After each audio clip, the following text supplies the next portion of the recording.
Economics class +1 chapter 3 हमारे पास utility analysis. ठीक है, हमारी आज के इस वीडियो में हम कंज्यूमर इक्विलिब्रियम टॉपिक कवर करने की कोशिश करेंगे। कंज्यूमर इक्विलिब्रियम क्या होता है, इसकी डेफिनेशन क्या है, ये कितने केसेस में होता है, वो सारा कुछ हम इस वीडियो में कवर करने की कोशिश करेंगे। ठीक है, तो सबसे पहले what do mean by consumer equilibrium. देखिए, ये पूरी बुक माइक्रो इकोनॉमिक्स है जो आपके पास, इस पूरी बुक में आपने इक्विलिब्रियम का मीनिंग लिखना है maximum satisfaction with minimum expenditure. इस पूरी बुक में इक्विलिब्रियम का मीनिंग आपने क्या रखना है, maximum satisfaction with minimum expenditure. लेकिन ये जो आपका एक्सपेंडिचर मिनिमम, ये वर्ड नेसेसरी है यूज करना। ठीक है, तो यहाँ पे हम लिख सकते हैं कंज्यूमर इक्विलिब्रियम, इसका पहले मीनिंग लिख लो। लिखा हुआ है consumer equilibrium is a situation where consumer can get maximum satisfaction with minimum use of resources. ठीक है, मैंने इसके एक एग्जांपल आपको समझाई थी कि सपोज कर लो मुझे एक फ़ोन परचेज करना है, सपोज कर लो मुझे कोई भी एक आईफोन परचेज करना है, तो मैंने एक आईफोन 50,000 में परचेज कर लिया। अब मैं बहुत खुश हूँ और मैं सेटिस्फाइड हूँ कि मेरी ख्वाहिश पूरी होगी। लेकिन वो same phone, same new brand new phone मेरे साथ वाले किसी साथी ने, फ्रेंड ने परचेज किया 45,000 में, उसने मेरे से 5,000 कम में परचेज कर लिया। तो अब इसका मतलब क्या होगा कि मैं सेटिस्फेक्शन में नहीं हूँ, इक्विलिब्रियम में वो है, क्योंकि उसका जो एक्सपेंडिचर है वो भी मिनिमम हुआ था। तो जब भी हम कंज्यूमर इक्विलिब्रियम को हम पढ़ेंगे तो इसके लिए हमारे पास 3 कंडीशन होती हैं। वेरी फर्स्ट कंडीशन हमारे पास है प्राइस ऑफ कमोडिटी।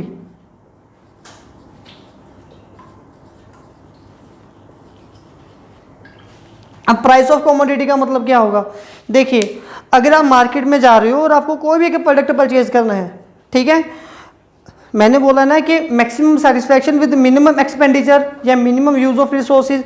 अब आपने क्या करना है कि अगर आप मार्केट में जा रहे हो, कोई भी प्रोडक्ट आपको परचेज करना है, ठीक है, तो उस प्रोडक्ट का सबसे पहले प्राइस डिसाइड करोगे। अगर उसका प्राइस आपकी रेंज में है फिर तो आप उस प्रोडक्ट को परचेज करने के बारे में सोचोगे, अदरवाइज आप नहीं सोचोगे। ठीक है, तो सबसे पहला जो इसका एलिमेंट होता है, फैक्टर होता है, that is price of x, और इसको हम रिप्रेजेंट करते हैं पी ऑफ एक्स के साथ। P stand for price, x for commodity. मतलब कि एक्स वो कमोडिटी है जिसको आप परचेज करना चाहते हो, उसका प्राइस डिनोट कर रहा है पी के साथ। सेकंड पॉइंट हमारे पास बन के आता है इसका, फिर जो सेकंड एलिमेंट हमारे पास आएगा that is marginal utility of commodity. जब आप उस चीज़ का प्राइस सही हो रहा है, आप देखिए बच्चे, सपोज कर लो कि आप किसी हिल स्टेशन पे घूमने गए हो और आपको काफ़ी ज़्यादा प्यास लग रही है, आप थक गए वो कर करके, तो आपको एक कोल्ड ड्रिंक पीनी है। अब वो कोल्ड ड्रिंक है 20 रुपीज़ की, लेकिन वो दुकान वाला आपको बोल रहा है कि 25 रुपये की मैं दूंगा। अगर वो 20 की कोल्ड ड्रिंक 25 के दे रहा है, तो यहाँ पे थोड़ा सा धर्म संकट है कि परचेज करनी है नहीं करनी, और आपने सोचा चलो 5 रुपीज़ एक्स्ट्रा है मैं पे कर दूंगा या पे कर दूंगी, तो प्राइस ऑफ कमोडिटी पहली सिचुएशन तो पास होगी। फिर दूसरी बार जिस चीज़ के ऊपर आप 25 रुपये खर्च करने जा रहे हो, अब आपके पास क्या यही 25 रुपये, हमने ये भी तो देखना है। मान लो कि आपके पास सिर्फ 30 रुपीज़ ही थे पॉकेट में, और अगर आपने अभी कोल्ड ड्रिंक पी ली तो आप आगे रास्ते में आप कोई भी प्रोडक्ट वापस परचेज नहीं कर सकते क्योंकि पैसे बहुत कम बचेंगे। तो मतलब कि ये वाले जो 25 रुपीज़ आपके पास, ये काफ़ी सोच समझ के खर्च करने पड़ेंगे। अगर तो आपको प्रोडक्ट की नीड काफ़ी ज़्यादा ज़रूरी है फिर तो आप वो प्रोडक्ट परचेज करोगे। अगर आप उस कोल्ड ड्रिंक के बिना अभी काम चला सकते हो फिर आप अभी परचेज नहीं करोगे, आप आगे जाके परचेज करोगे, शायद कहीं पे सस्ती मिल जाए। ठीक है, तो दूसरा एलिमेंट क्या आ गया, मार्जिनल यूटिलिटी ऑफ कमोडिटी। इसमें हम क्या देखते हैं कि जिस प्रोडक्ट को आप परचेज करने जा रहे हो आपको उसकी ज़रूरत कितनी ज़्यादा है। ठीक है, और इसको हम डिनोट करते हैं MU के साथ, MU ऑफ एक्स के साथ। MU for marginal utility, x stand for commodity. जिस प्रोडक्ट को आप परचेज कर रहे हो उसकी कमोडिटी कितनी है। और थर्ड एलिमेंट जो सबसे इंपॉर्टेंट है, इसकी एग्जांपल भी आपको समझानी पड़ेगी, that is marginal utility of money.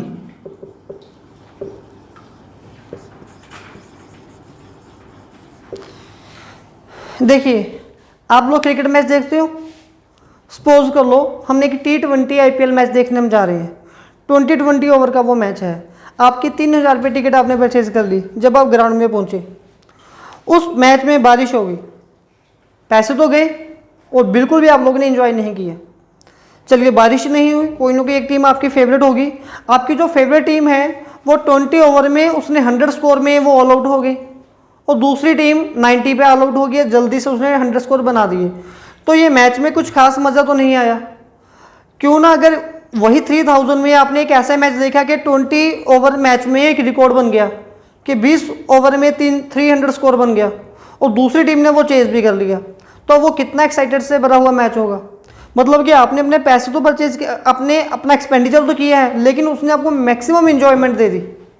तो आपके पैसे किसी ऐसे मैच पे अगर लगेंगे तो आपको ज़्यादा खुशी मिलेगी, जो आपको ज़्यादा इंजॉय दे सके। ठीक है, अब इसको समझने के लिए हम और भी एक अच्छी एग्जांपल कर रहे हैं। सपोज कर लो आपके घर में कुछ गेस्ट आए हैं। ठीक है, ये सबसे इजी एग्जांपल है।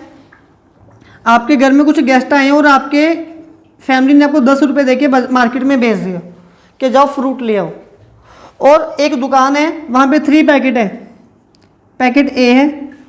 ठीक है, ए पैकेट में आपको 2 चीज़ें मिलेंगी, मैंगो एंड मैंगो।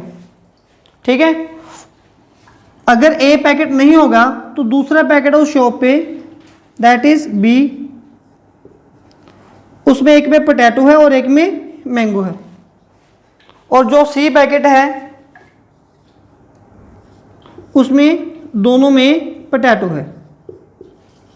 ठीक है, और आपकी फैमिली ने आपको फ्रूट लेने के लिए भेजा है और आपके मार्केट में बस एक ही दुकान है और कोई भी दुकान नहीं है। ठीक है, चलिए, तो जब आप दुकान पे गए तो आप दुकान वाले को कौन सा पैकेट परचेज करने के लिए बोलोगे, ए, बी और सी? ए पैकेट, तीनों की कॉस्ट है 10 रुपीज़। तो आप बोलोगे जी अंकल एक पैकेट हमें ए दे दो। अब अगर दुकान वाले के पास पैकेट ए अवेलेबल नहीं है, फिर आप क्या करोगे? फिर आप पैकेट बी लेने की कोशिश करोगे। आप सोचोगे चलो ऐसा करते हैं हम लोग कि बी पैकेट में कम से कम एक मैंगो तो मिलेगा, दूसरा पोटैटो है, घर में फिर कभी काम आ जाएगा। लेकिन सेटिस्फेक्शन उतनी ज़्यादा नहीं हो रही जितनी पैकेट ए से हो रही थी। ठीक है, अब क्या हुआ, दुकान वाले के पास पैकेट बी भी नहीं है, वो भी खत्म हो गया। ठीक है, और अगर आप दुकान में गए हो आपको कुछ ना कुछ लेके भी आना है, फिर आपने पैकेट सी ले लिया। आपने सोचा कि चलो रात को सब्जी बना लेंगे, आपने ये इतना दिमाग तो लगा लिया, लेकिन हुआ तो लॉस ही है। 10 रुपये खर्च भी हो गए, प्रोडक्ट भी उतना ही आ गया, 10 रुपये का आ गया, लेकिन सेटिस्फेक्शन उतनी नहीं हुई। मतलब कि ये जो 10 रुपीज़ की मार्जिनल यूटिलिटी थी आपके पास वो बहुत कम है प्रोडक्ट सी में। प्रोडक्ट बी में थोड़ी अच्छी है, प्रोडक्ट ए में सबसे अच्छी है। तो मतलब कि जो पैसे आप खर्च कर रहे हो वो पैसे आपको कितनी सेटिस्फेक्शन दे रहे हैं, उसको हम बोलते हैं मार्जिनल यूटिलिटी ऑफ मनी। इसको हम लोग डिनोट करते हैं हमेशा MU के साथ। और ये 3 एलिमेंट हैं। 3 एलिमेंट हम किसके पढ़ रहे थे? Consumer equilibrium. ठीक है, तो कंज्यूमर इक्विलिब्रियम में ये जो हमारे पास 3 केसेस आएंगे, इसका फॉर्मूला हमारे पास क्या बनेगा? इसका फॉर्मूला बनेगा P ऑफ X, या फिर हमारे पास MUM upon P of X, यहाँ पे X आएगा, sorry, MUX PX equals to MUM। तो ये हमारे पास 1 कमोडिटी केस के लिए कंज्यूमर इक्विलिब्रियम का फॉर्मूला है। जब आपके पास 1 कमोडिटी होगी और आपने चेक करना है कि आप इक्विलिब्रियम में आ रहे हो या नहीं आ रहे हो, तो आपने ये वाला फॉर्मूला अप्लाई करना है। अब ये फॉर्मूला कैसे काम करेगा? इसके लिए आपकी बुक पे एक टेबल बना हुआ है। ठीक है, उस टेबल को हम लोग थोड़ा स्टडी करते हैं। देखिए क्या गिवन है आपको,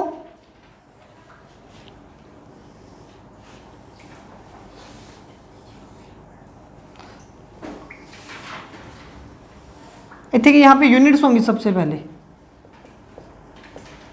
ठीक है, यूनिट्स ऑफ है कमोडिटी, किसी भी गुड की आप कितनी गुड को कंज्यूम करते जा रही हो। ठीक है, 1 to 6 तक ये गिवन है। सबसे पहले है 1, नेक्स्ट 2, नेक्स्ट 3, नेक्स्ट 4,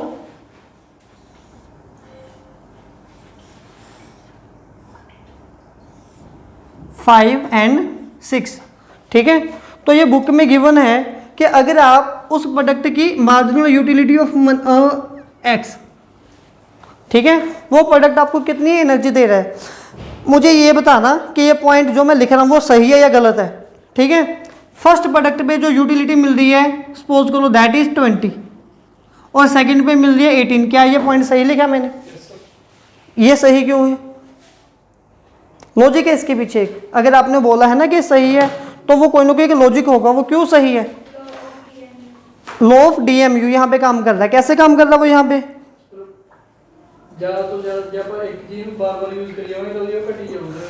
जब हमने लॉ ऑफ DMU पढ़ा था, मार्जिनल यूटिलिटी के बारे में आपको पढ़ाया था, तो मैंने एक बात बोली थी कि मैक्सिमम सेटिस्फैक्शन आपको कौन सी यूनिट देगी? फर्स्ट यूनिट देगी। उसके बाद हर बार आपका टेस्ट है वो डाउन होता जाएगा। बोली थी नहीं बात? तो इसीलिए सबसे पहले मैक्सिमम सेटिस्फैक्शन, उसके बाद थोड़ी कम होगी। चलिए अब इसके कम होने के बाद थर्ड नंबर पे फिर और कम होगी 16, फिर और कम होगी 10, फिर बिल्कुल 0, फिर उसके बाद -4। आपके बुक में यहाँ पे मे बी 5 लिखा होगा। ठीक है, चलिए अब हमने ये फाइंड करना है कि हमारा कंज्यूमर कहाँ पे इक्विलिब्रियम की सिचुएशन पे है। इक्विलिब्रियम की जब आप सिचुएशन पे आ रहे हो, आपको 3 चीज़ें पता होनी चाहिए। एक तो आप कितने यूनिट्स कंज्यूम कर रहे हो, ठीक है। दूसरी चीज़ कि आपको कितनी सेटिस्फैक्शन मिल रही है, ठीक है। तीसरी चीज़ एक प्रोडक्ट का प्राइस कितना है, तभी पता चलेगा ना। देखो इक्विलिब्रियम में आप लोग कब हो? जब आपके पैसे पूरे हो रहे हैं, तो आपको कीमत तो पता हो। अगर आप किसी दुकान वाले से, कोल्ड ड्रिंक वाले से 20 रुपीज़ स्कंजमी वाले से, लेमन वाटर से 10 रुपये की स्कंजमी पी रहे हो मार्केट से, तो एटलीस्ट 10 रुपये का वो सामान तो आपको देना, टेस्टी तो लगे। वो गर्म हो गया, बोल गया 10 रुपये दिए, मज़ा भी नहीं आया। तो ऐसे ही हमें उसका प्राइस भी पता होना चाहिए। मान लो यहाँ पे ये क्या आता, हम एप्पल खाते जा रहे हैं, एग्जाम्पल मैं अपनी तरफ से मॉडिफाई कर रहा हूँ। अगर आप एक एप्पल खा रहे हो इतनी एनर्जी मिली, दूसरा एप्पल खा के थोड़ी कम एनर्जी मिलेगी, तीसरा, चौथा, फिफ्थ खा के 0, सिक्स्थ खा के हम लोग बीमार हो गए, वॉमिट आ गई। और एक एप्पल की जो कॉस्ट है, प्राइस ऑफ एक्स हमें गिवन है ₹4 पर यूनिट, ठीक है।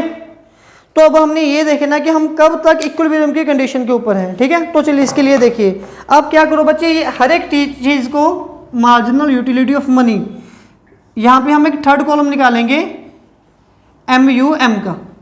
अब उसका फॉर्मूला क्या था? MUX को डिवाइड कर दो P ऑफ X के साथ। MUX हमें ये गिवन है, प्राइस ऑफ X कितना है? 4 रुपीज़। हर एक टर्म को 4 के साथ ही डिवाइड करते जाओ।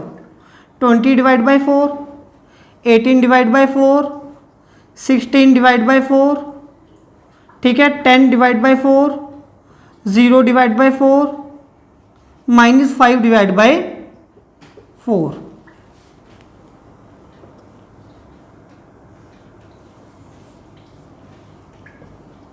ये चीज़ क्लियर है आपको?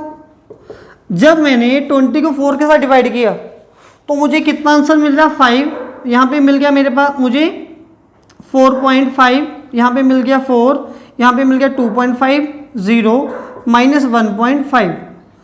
अब इस क्वेश्चन की थ्योरी समझनी है हमने। थ्योरी क्या है? देखिए, जब आपने फर्स्ट एप्पल परचेज किया तो कितने पैसे खर्च किए? 4 रुपीज़। और आपको कितने का फायदा हो रहा है? 5 रुपये जितना मज़ा मिल रहा है। तो 4 रुपये में 5 रुपये का मज़ा आ रहा है। ये एप्पल परचेज करोगे कि नहीं करोगे? पूरी खुशी के साथ करेंगे, है ना। इस एप्पल के लिए हम बोलेंगे ठीक है जी, ये ऐसे तो हम बहुत सारे एप्पल खा लेंगे। चलिए, अब जो दूसरे एप्पल जो आपने खाया उसके लिए फिर से 4 रुपये खर्च किए, लेकिन उसके लिए कितने का बेनिफिट हुआ? 4.5 रुपये का। तो क्या दूसरा एप्पल आप परचेज करोगे? ये भी करेंगे। थर्ड एप्पल जब परचेज किया कितने का था? 4 का। कितने का बेनिफिट हुआ? 4 का ही। तो क्या इसको परचेज करोगे? लालच नहीं करना, ये नहीं बोलना आप कौन सा फायदा हो रहा है, आपको आपके पैसे तो पूरे मिल रहे हैं ना, उससे कम तो नहीं सामान मिल रहा। तो हम ये एप्पल भी परचेज करना पसंद करेंगे, ठीक है। लेकिन जैसे ही हम फोर्थ एप्पल के ऊपर आए, अब फोर्थ एप्पल के लिए आप कितने पैसे खर्च कर रहे हो? 4 रुपीज़। लेकिन कितने का फायदा हो रहा है आपको? 2.5 रुपीज़ का, 50 रुपीज़ का, है ना। तो ये एप्पल हमें, हमारे लिए काफ़ी नहीं है।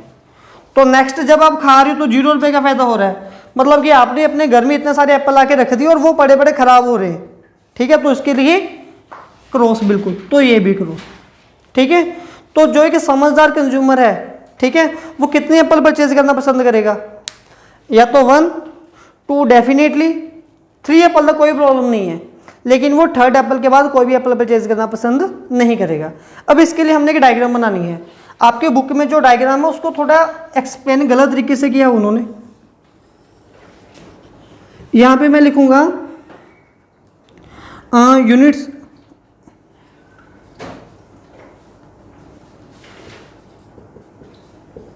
ऑफ कमोडिटी, यहाँ पे हमें उसकी कितनी कमोडिटी मिल रही है, यहाँ पे मार्जिनल यूटिलिटी ऑफ एक्स, हमें उसकी कितनी कमोडिटी मिल रही है, या फिर प्राइस ऑफ एक्स।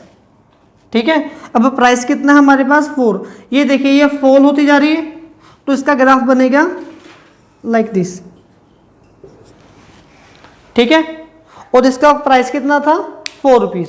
अब ये लाइन देखना मैं कैसे ड्रॉ कर रहा हूँ। मान लो ये प्राइस, क्योंकि ये प्राइस वाली लाइन भी है और ये मार्जिनल यूटिलिटी वाली लाइन भी है, तो इसको नंबर नहीं देने, आपने मतलब कि हाइपोथेटिकली ही ड्रॉ करना है इसको। ठीक है, यहाँ पे मैंने प्राइस वाली लाइन ड्रॉ कर दी 4 रुपीज़। अब देखो जितने पैसे आप खर्च कर रहे हो, अगर उससे उतना या उससे बड़ा बेनिफिट हो रहा है तो वो आपके लिए अच्छी बात है। ठीक है, तो वो एप्पल हमें परचेज करने चाहिए।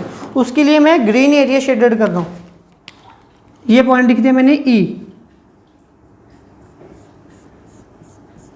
ठीक है, और ये ग्रीन एरिया क्या रिप्रेजेंट कर रहा है, ये रिप्रेजेंट कर रहा है कि आपको आपके पैसे से ज़्यादा बेनिफिट मिल रहा है, जितने पैसे आपसे चार्ज किए जा रहे हैं आपको बेनिफिट उससे ज़्यादा का मिल रहा है।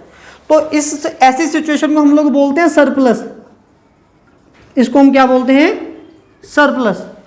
ठीक है, लेकिन जब आप इतने पैसे पे कर रहे हो और आपको उससे नीचे का बेनिफिट मिल रहा है, तो उस एरिया को हम कौन सा एरिया बोलेंगे, रेड पोर्शन।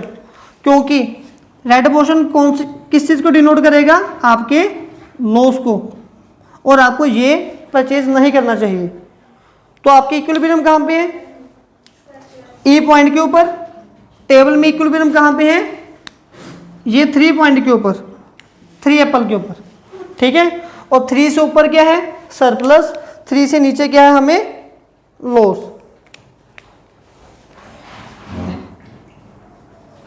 इससे ऊपर है सरप्लस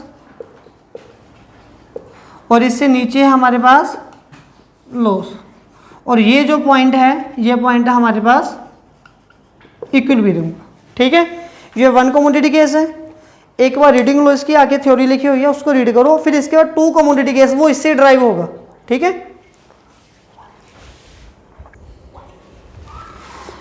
नेक्स्ट हमारे पास 58 पेज नंबर पे बॉक्स है एक, उसमें 3 क्वेश्चंस हैं। ठीक है, ये थोड़े इंपॉर्टेंट है, इनकी थ्योरी रीजनिंग बेस्ड है, इसको समझ लेना, कॉन्सेप्ट को क्लियर कर देंगे। वेरी फर्स्ट क्वेश्चन है, what price a consumer is ready to pay for a commodity in state of equilibrium. ये बोल रहे हैं कि कोई भी कस्टमर है, अमृत, ये बोल रहे हैं कि क्वेश्चन आपके पास, आपको कितने पैसे पे करने चाहिए किसी भी कमोडिटी के लिए ताकि आप इक्विलिब्रियम की सिचुएशन में रहे। बेसिक सी चीज़ है, अगर मैं आपसे 10 रुपये किसी काम के लिए ले रहा हूँ तो डेफिनेटली एटलीस्ट 10 रुपीज़ का काम तो मुझे करके देना ही पड़ेगा। अगर मैं 10 की जगह आपको 7 रुपये का 5 रुपीज़ का काम करके दूंगा तो इसमें आपका लॉस है। ठीक है, तो फर्स्ट क्वेश्चन का आंसर तो काफ़ी इजी है, काफ़ी सिंपल है। इसका आंसर हम क्या लिखेंगे कि प्राइस ऑफ एक्स, मार्जिन और यूटिलिटी जो भी ये प्रोडक्ट आप उससे ले रहे हो एटलीस्ट उसके बराबर आ जाए। ठीक है, इन्होंने भी यही लिखा P of X equals to M U X. Second question है हमारे पास, हाउ विल यू, अब इसमें थोड़ा सा मैथ आएगा। How will you as a consumer, एक कस्टमर की तरह आप कैसे रिएक्ट करोगे, react to situation when P X falls and your state of equilibrium is disturbed for the consumption of good X. इस क्वेश्चन को समझने के लिए सबसे पहला हमें यह पॉइंट समझना पड़ेगा कि आप इक्विलिब्रियम की सिचुएशन के ऊपर हो। ठीक है, इक्विलिब्रियम में आप कैसे होगे, या तो ये फॉर्मूला के साथ होगे, ठीक है, या फिर आप ऐसे होगे। ठीक है, मान लो कि हम फिलहाल इस इक्वेशन को उठा रहे हैं। अगर किसी गुड का प्राइस है 100 और आपको उसके यूटिलिटी भी कितने यूनिट्स चाहिए, कितने यूटाइल्स चाहिए, 100। इसमें यूनिट नहीं, इसमें यूटाइल्स आती हैं, जो इसे हमें सेटिस्फैक्शन मिलती है उसको यूटाइल्स में कन्वर्ट करते हैं हम। ठीक है, उसको काउंट करते हैं। तो 100 रुपये खर्च करके 100 यूटाइल्स आपको सेटिस्फैक्शन मिल रही है, तो ऐसे आप इक्विलिब्रियम में हो गए ना। अब क्वेश्चन में बोला जा रहा है कि हुआ ये कि उस प्रोडक्ट का प्राइस कम हो गया। ठीक है, उसका प्राइस कम हो के कितना बनेगा, सपोज कर लो 80 रुपीज़ हो गया। अगर उसकी यूटिलिटी यहीं पे है फिर तो आपका इक्विलिब्रियम डिस्टर्ब हो गया, ऐसा क्वेश्चन में बोला गया है। अब आप वापस इक्विलिब्रियम में आने के लिए आप क्या करोगे? छोटा सा हिंट क्या है, अगर आपने वापस इक्विलिब्रियम में आना है आपको कैसे आना पड़ेगा? ये वाला नंबर भी कम होना चाहिए। अब ये कौन सा नंबर है? Marginal utility of x. मतलब कि आपको कुछ ऐसा करना चाहिए कि आपको उस प्रोडक्ट की ज़रूरत कम हो जाए। एक प्रोडक्ट की ज़रूरत कम कब होती है? कब ज़रूरत कम हुई? जैसे जैसे हम इसका यूज़ करते जाते हैं। तो अब आपको क्या करना पड़ेगा? अब आपको more units of X use करनी पड़ेंगी। जब आप more unit of X use करते जाओगे then according to law of DMU, law of diminishing marginal utility के तहत इसकी वैल्यू भी कम हो जाएगी और कम होते होते ये भी एक बार कहाँ पे आ जाएगी? 80 के ऊपर आ जाएगी। ठीक है, जब कभी ये 80 के ऊपर आएगी तो ये दोनों इक्वल हो जाएगी और आप इक्विलिब्रियम की कंडीशन के ऊपर फिर से आ जाओगे। ठीक है, शिविका क्लियर हुआ? ये नहीं हुआ? कैसे आएंगे? सिचुएशन क्या थी हमें कि आप इक्विलिब्रियम में हो, मतलब कि ये सिचुएशन है या ये सिचुएशन है। मैंने बोल दिया मान लो ये सिचुएशन है, प्राइस कम हो गया, 100 था, प्राइस कम होकर 80 हो गया, तो यहाँ पे 80 है लेकिन यहाँ पे तो 100 ही रहेगा, तो आपका इक्विलिब्रियम खराब हो गया। आपने इक्विलिब्रियम में रहना है, क्या करोगे? तो इसको 80 करने के लिए इसकी वैल्यू कम करनी पड़ेगी। इसकी वैल्यू कब कम होगी? जब हम इस एक्स प्रोडक्ट को ज़्यादा यूज़ करना शुरू करेंगे। According to law of diminishing marginal utility, as we consume more and more units of X, marginal utility will goes on decrease. तो ये 100 से कम होते होते होते होते 80 पे आ जाएगी। जब 80 पे आएगी तो हम इसका रेगुलर यूज़ करना शुरू कर देंगे, तो फिर से हम इक्विलिब्रियम में आ जाएंगे। ये कंडीशन क्लियर आपको? ठीक है, चलो अब आगे सेकंड थर्ड क्वेश्चन, वो होमवर्क है। ठीक है, खुद कर लेना। नेक्स्ट टॉपिक जो आपके पास आ रहा है टू कमोडिटी केस।